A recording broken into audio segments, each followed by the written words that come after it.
아래쪽 충청도 지역은 비가 참 많이 온 것 같은데, 이 수도권 지역은 비가 오긴 왔지만 실감나지 않는 모습도 있고, 또 무더위가 있고, 또 장마가 아직도 지나간 부분이 아니기 때문에 늘 비 피해 예방하시고 안전에 유의했으면 좋겠습니다. 신명기 말씀 계속 살펴보고 있는데, 우리가 믿음에 대해서, 감사에 대해서 지난 주일 말씀을 나누었는데, 저와 여러분이 믿는 기독교는 그저 주일의 말씀을 듣고 약간의 감동과 여운을 누리는 그런 종교가 아니라 주님 다시 만나는 그날까지 우리의 손과 발을 부지런히 움직여서 저와 여러분에게 주어진 믿음이 세상에, 내 주변에 있는 사람들에게 우리의 믿음이 드러나야지 된다. 그래서 우리의 삶의 현장에 아주 치열하게 성도다운 삶을 살 것을 요구하지요.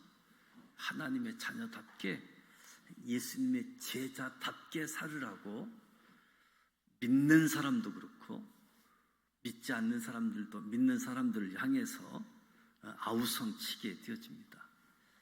오늘 읽은 본문 말씀도 가나안 땅에서 살아가야 할 이스라엘 백성들에게 주시는 하나님의 말씀입니다. 하나님께서 저들을 거룩하게 구분하시고 하나님 백성답게 살아가라.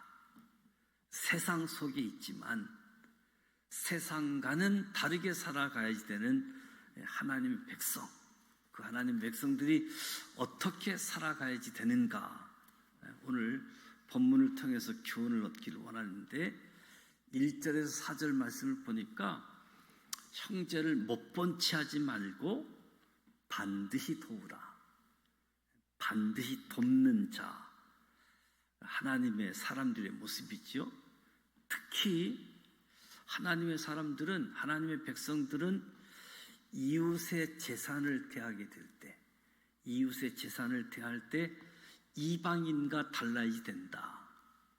이방인과 달라야지 된다. 재산에 대해서는 이미 10계명에 언급되어져 있는 말씀이지요. 8번째 계명과 10번째 계명이 재산에 관련되어진 부분들인데, 도둑질하지 말라, 내 이웃의 집을 탐내지 말라. 이 두 계명의 정신이 무엇이냐라고 하면 하나님이 주신 선을 넘지 말라는 거지요. 하나님이 주신 선을 넘지 말라. 형제라고 언급하는데, 형제라고 하는 것은 피를 나는 가족만 지칭하는 것이 아니라 형제는 가까운 이웃까지도 포함하고 있음을 봅니다. 이 말씀은 이웃의 것을 범하는 것을 넘어 그들의 것을 적극적으로 지켜주고 보호해 주라라고 말씀하는 거지요. 지켜주고 보호해 주는 것, 뺏지 않는 거가 다가 아니라 지켜주고 보호해 주는 것. 견물생심이라고 하는 말이 있는데, 주인이 잠시 자리를 비운 사이 좋은 물건이 눈에 띄면 갖고 싶은 마음이 생기는 거지요. 없던 마음도 물건을 보면 생기는 것. 견물생심. 왜 그러냐 하면 보는 사람이 없기 때문에. 보는 사람이 없으니까. 하나님을 믿지 않는 사람은 하나님의 눈을 의식하지 않기 때문에 하나님이 정한 선을 넘어가는데 아무런 꺼리낌이 없습니다. 그러나 올바른 신앙을 가진 사람은 아무도 없는데 그 순간 믿음을 발휘하게 되어지지요. 전능하신 하나님의 눈을 의식하게 되어지면서 주어지는 유혹들, 견물생심도 멋지게 이겨내는 거지요. 하나님이 보고 계시는 믿음을, 그리고 적극적으로 하나님을 의식하기 때문에 이웃을 섬기는 것, 저들의 어려움을 못 본 채 하지 않고 발생하게 될 손해를 막으려고 노력해 주는 거지요. 주변에서 이웃에서 부탁해서 그렇게 하는 것이 아니라 하나님이 그렇게 하라고 했기 때문에 하는 거지요. 이웃을 돕고 이웃의 것을 지켜주고 이웃의 것을 보호해 주는 거지요. 그래서 저와 여러분의 모든 선행의 근거는 하나님인 겁니다.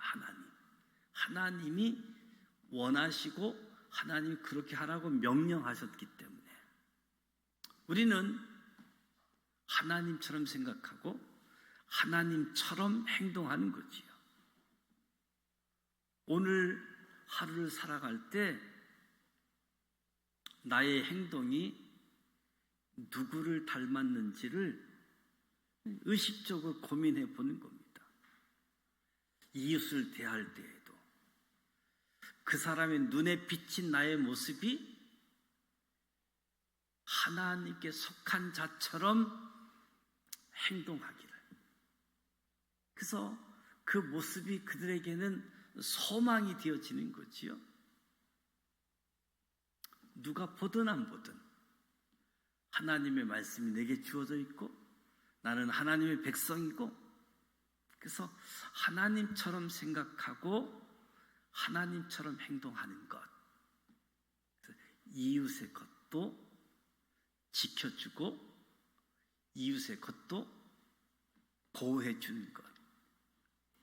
5절에서 12절 말씀을 보면 한마디로 세상 속에 살지만 세상과는 다르게 살자. 세상과는 다르게 살라. 여자는 남자의 의복을 입지 말 것이요 남자는 여자의 의복을 입지 말 것이라. 이같이 하는 자는 내 하나님 여호와께 가증한 자이니라. 그 당시 시대적 상황을 고려해 보면 의복에 관련된 습관은 우상숭배 또는 아주 혼잡한 성문화와 관련이 있는, 그래서 이성의 옷을 입는 행위 자체보다 이성의 옷을 입는 그 행위의 목적을 문제 삼는 거지요. 또한 하나님이 만드신 질서를 무너뜨리고 그분이 정하신 선을 넘겠다는 제약의 의지가 담겨 있습니다. 그래서 구분된 선을 넘어가거나 뚜렷한 경계를 흐리게 만드는 것, 혼합이라고 이야기할 수 있는데, 혼합주의는 성경 역사를 관통하는 우리 인간의 대표적인 제약 중에 하나가 혼합주의임을 보게 되어지는데, 무엇보다도 질서, 우상숭배, 이 부분에 대해서 이성의 옷을 입는 그 행위 목적이 우상에 관련된 문제, 질서에 관련된 문제, 이 부분들을 언급하는 겁니다.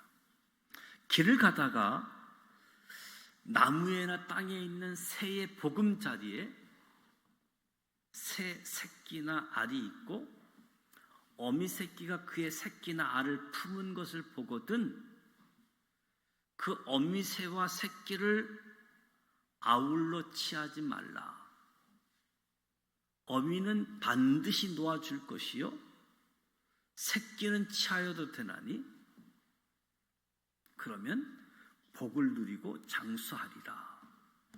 하나님이 새를 사냥하는 것에 대해서 금하지 않았습니다.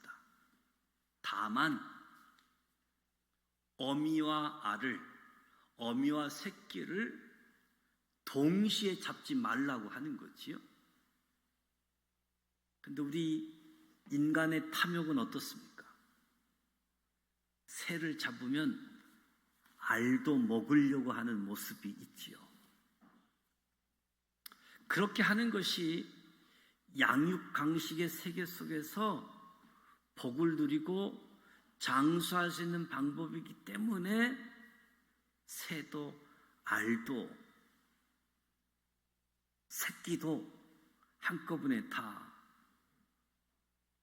잡는 것이 세상인데, 하나님께서는 그러한 생각을 하고 있는 사람하고는 구분되라라고 이야기합니다. 구분되라.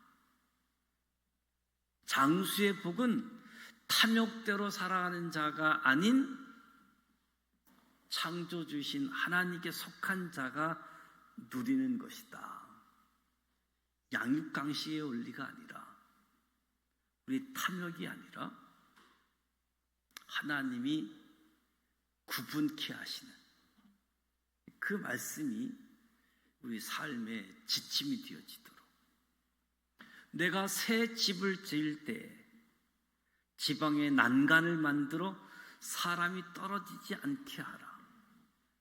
그 피가 내 집에 돌아갈까 하노라.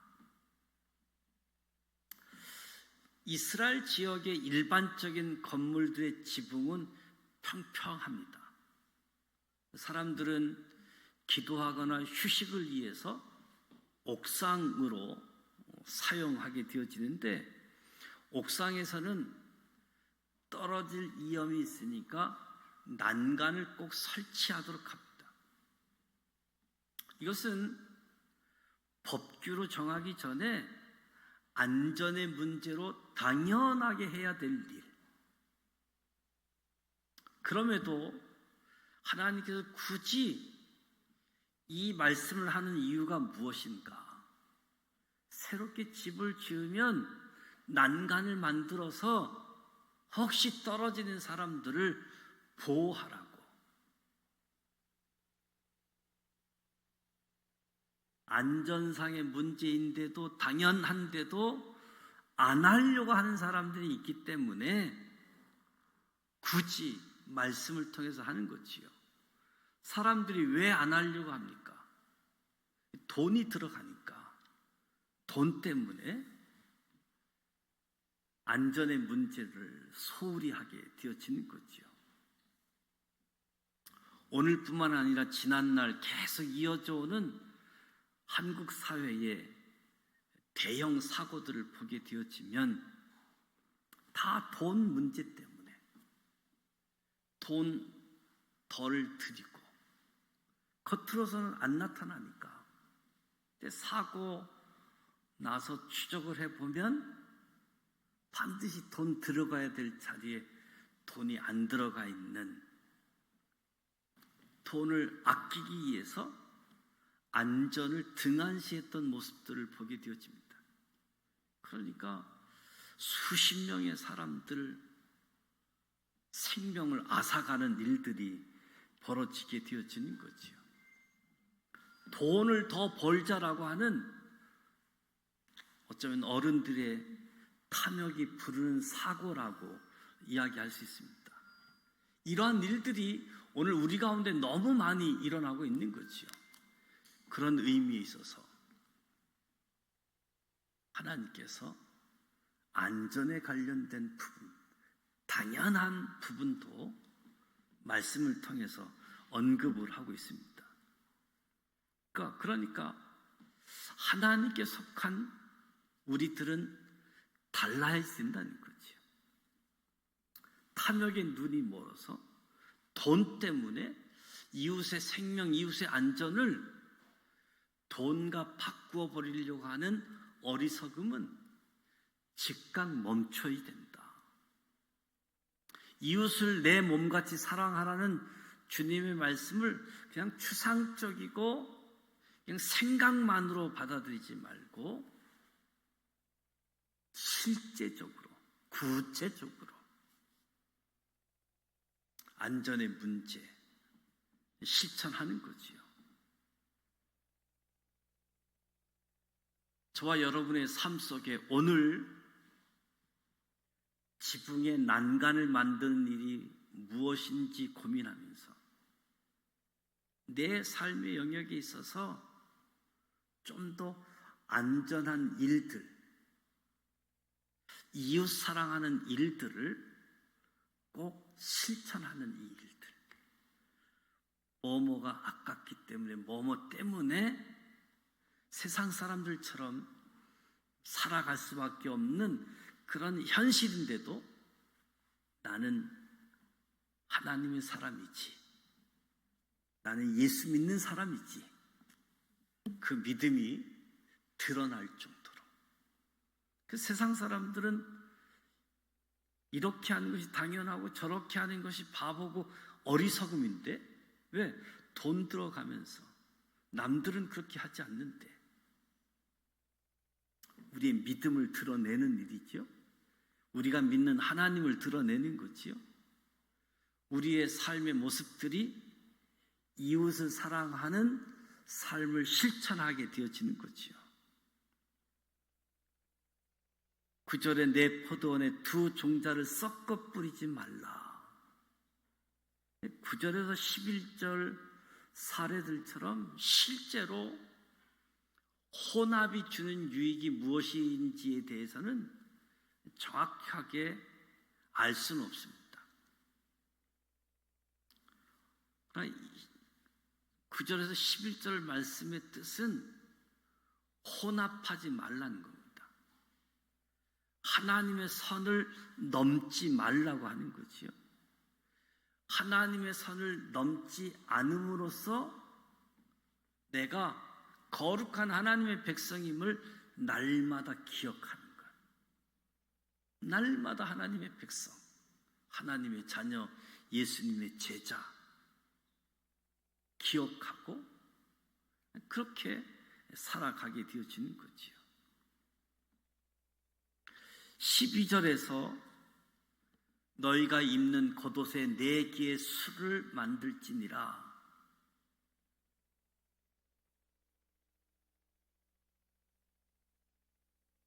네 기의 술을 만들지라.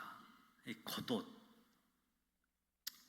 현재 우리 입는 소매가 있는 상의가 아니라 이스라엘 사람들이 착용했던 겉옷, 네 개의 모서리가 있는 옷인데 다목적으로 쓰기도 하는 큰 천인데 그 네 기에 실을 꽈서 만든 술을 달게 하는 건데 그 겉옷에 주렁주렁 술이 달려있는, 여러분이 가끔 TV를 통해서 유대인들의 모습을 보게 되어지면 여러 달려있는 모습들을 많이 볼 겁니다.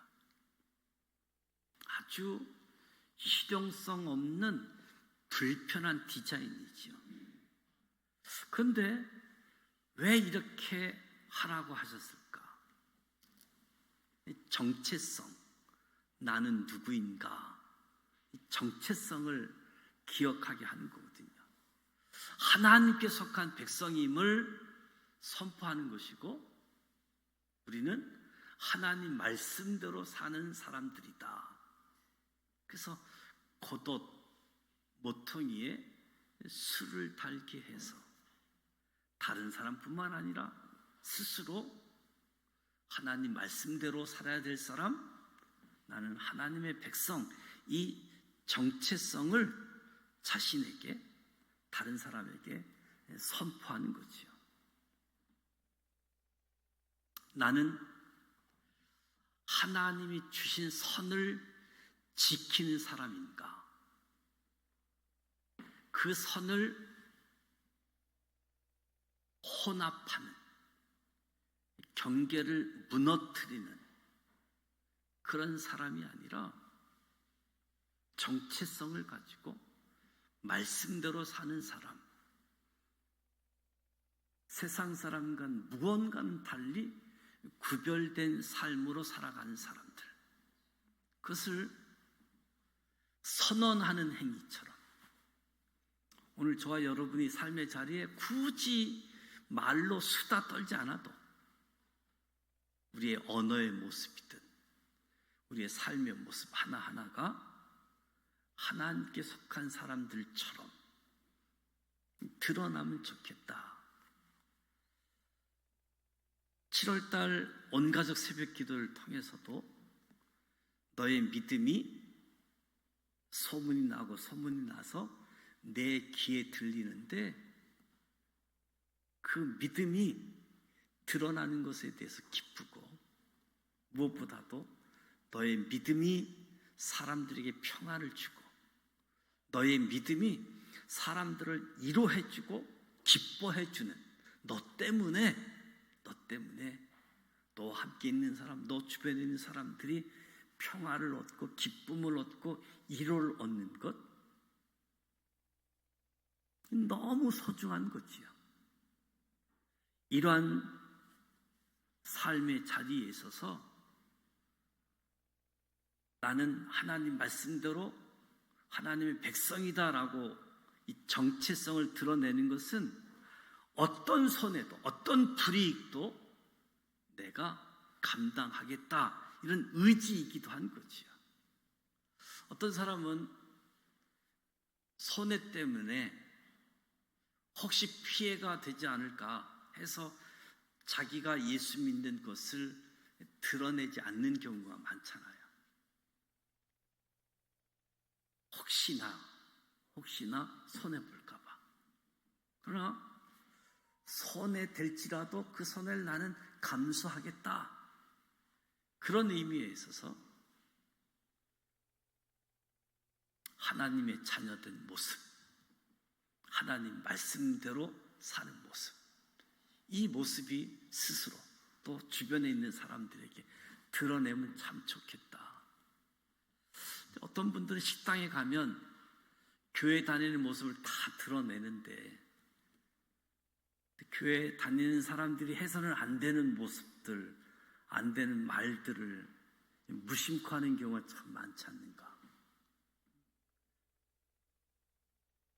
오히려 돈을 더 주면서 음식을 맛있게 해달라고 하든지, 이제 그렇지 않는 모습들이 우리 안에 아주 자연스럽게 흘러나오는 모습을 보면 차라리 교인이라고 하지는 말든지, 교인이라고 하면서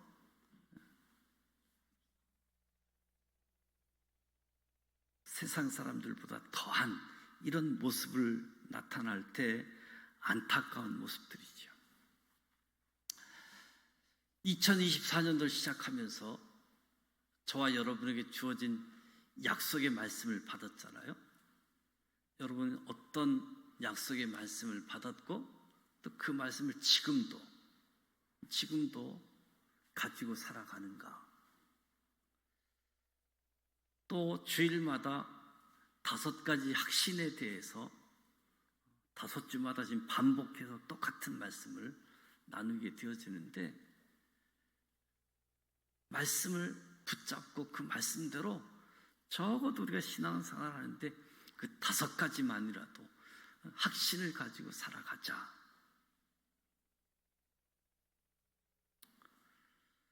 내가 만일 내 입으로 예수를 주로 시인하며 또 하나님께서 그를 죽은 자 가운데서 살리신 것을 내 마음에 믿으면 구원을 받으리라. 사람이 마음에 믿어 의에 이르고 입으로 시인하여 구원에 이른다. 예수가 주님이심을 입술로 고백하는 사람. 그런데 이것은 오늘날 우리처럼 평화로운 삶이 아니라 목숨을 걸고 고백해야지만 됐던 상황입니다. 온 세상이 로마 황제를 주로 고백하고 황제를 섬기는 그런 세상이기 때문에 하나님을, 예수를 주라 고백하는 순간 어떤 불이익이 발생할지 아무도 모르는 그런 삶의 자리. 그 가운데서도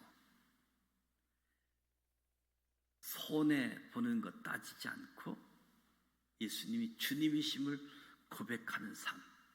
그래서 오늘 세상에서 양육 강식의 원리 속에서 힘의 논리가 진리인 것처럼 외치지만 탐욕에 따라 사는 것이 어쩌면 미덕인 것처럼 여기는 오늘 삶의 자리에서 아주 거대하고 견고한 악의 구조 속에 하나님의 말씀을 가지고 나는 하나님의 자녀입니다.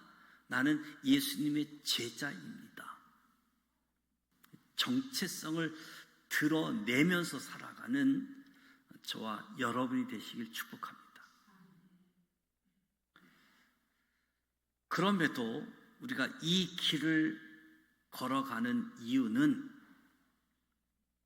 세상이 아무리 크고 강하다 할지라도 우리가 믿는 하나님이, 우리가 믿는 예수님이 이 세상을 이기셨고 이 세상을 통치하고 계시기 때문에, 그래서 그 하나님 바라보며 그 하나님 원하시는 대로 세상 사람들처럼 살지 말고 하나님 말씀처럼 살아가자. 그 주님과 함께하고 그 주님과 동행하면서 승리하시는 그 삶을 통해서 우리 주변에 있는 사람들이 야, 믿음은 이런 거구나. 저 사람의 저런 믿음 때문에 우리가 안전하고 우리가 평안하고 우리가 위로를 받고 기쁨을 준다. 세상 사람들이 이미 이런 것을 경험했어요. 그래서 이미 우리 믿음의 선배들을 통해서 그런 것을 보았고 경험했기 때문에 오늘 너희들은 왜 그렇게 안 살아? 라고 세상 사람들이 이야기하는 거지요. 우리의 신앙의 선배들도 하나님 말씀 붙잡고 하나님 바라보며 나아갔던 것처럼 오늘 저와 여러분도 하나님을 바라보고 하나님의 말씀을 가지고 우리 믿음의 내용, 우리 삶의 자리에서 하나님의 자녀, 예수님의 제자, 이 정체성을 가지고 구분되이 거룩하게 살아가는 우리 모두가 되시기를 주님의 이름으로 축복합니다.